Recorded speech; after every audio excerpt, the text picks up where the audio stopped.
एक बार की बात है, एक छोटे से शहर में एक परिवार रहता था, जिसमें रमेश और उसकी मां बेहद खुशी से जीवन व्यतीत कर रहे थे। रमेश ऑटो चलाता था और उससे जो भी आमदनी होती थी, माँ बेटा खुशी खुशी उससे गुजारा करते थे।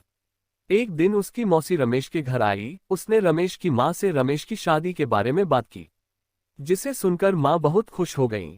अब रमेश के लिए एक अच्छी लड़की की तलाश शुरू होती है। कुछ ही दिनों में रमेश की मौसी को रूपा नाम की एक लड़की मिली, जो देखने में बेहद खूबसूरत थी। रमेश को भी रूपा बहुत पसंद आई और दोनों ने शादी कर ली। शादी के बाद कुछ दिन बेहद खुशी से बीते, लेकिन रमेश और उसकी मां को रूपा के बारे में यह नहीं पता था कि रूपा कितनी लालची लड़की है। रूपा ने शादी के कुछ दिनों बाद ही अपने रंग दिखाना शुरू कर दिया था। वह महीने में कई बार किटी पार्टी जैसे सोमराह में जाने लगी, जिसके लिए रूपा हर पार्टी में नए कपड़े और कीमती जेवर पहनती थी। जब रूपा के नए गहने और कपड़े खत्म हो जाते थे, तब रूपा अपने पति की कमाई से नए कपड़े और गहने खरीद लेती थी, जिससे रमेश के घर में झगड़ा शुरू हो गया था। कई बार ऐसा होता कि महीने का राशन लाने के लिए जो भी पैसे होते थे, उन पैसों से रूपा अपने लिए कपड़े और गहने खरीद लेती थी। एक दिन रमेश ने कहा, रूपा, अपने नए कपड़े और गहने खरीदने में इतना पैसा बर्बाद करने का क्या फायदा है?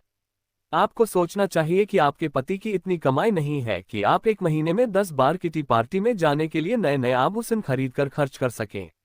ये सुनकर रूपा गुस्से से लाल हो गई और रमेश से कहने लगी, तुम हमेशा मुझसे कहते रहते हो, कभी भी तुम ज्यादा कमाने के बारे में नहीं सोचते।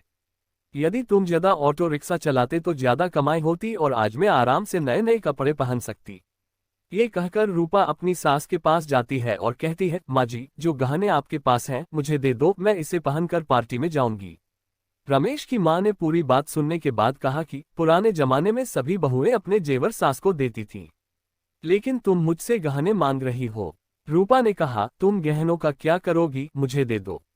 अंत में रमेश की माँ ने भी अपने सारे गहने रूपा को दे दिए और रूपा उन गहनों को पहनकर किटी पार्टी में चली गई।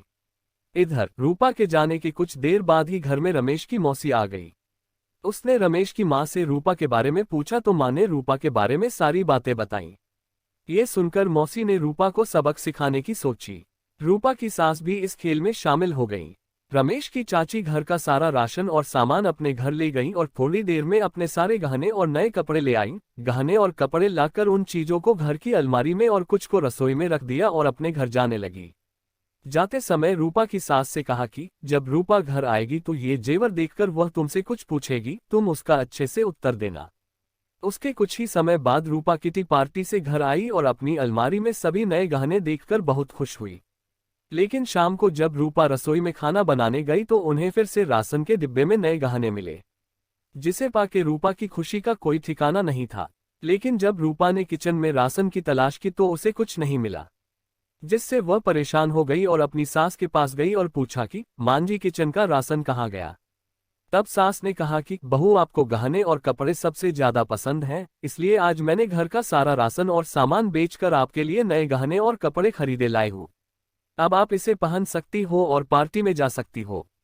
ये सुनकर रूपा ने कहा कि ठीक है, मगर खाने के बिना मैं गहनों और कपड़ों का क्या करूंगी? तो सास ने फिर जवाब दिया कि अब खाना खाने की क्या जरूरत, तुम्हें अपनी सबसे प्यारी चीज मिल गई है, तुम्हें इसमें खुशी होनी चाहिए। उद्धरण चिन्ह। ये सुनकर रूपा को अपनी हरकत पर पछतावा होने लगा। तभी रमेश की मौसी भी आ गई। उन्होंने ये भी कहा कि यह सब मैंने आपको समझाने के लिए किया है कि केवल नए कपड़े और आभूषण जरूरी नहीं है, इसके अलावा दुनिया में भी बहुत कुछ होता है।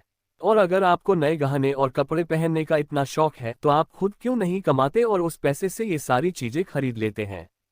सारी बातें सुनने के बाद रूपा को अब सब कुछ समझ में आ गया और अब से उसने फिर कभी ऐसा नहीं किया और अपने पति के कमाए हुए पैसे में खुशी खुशी रहने लगी।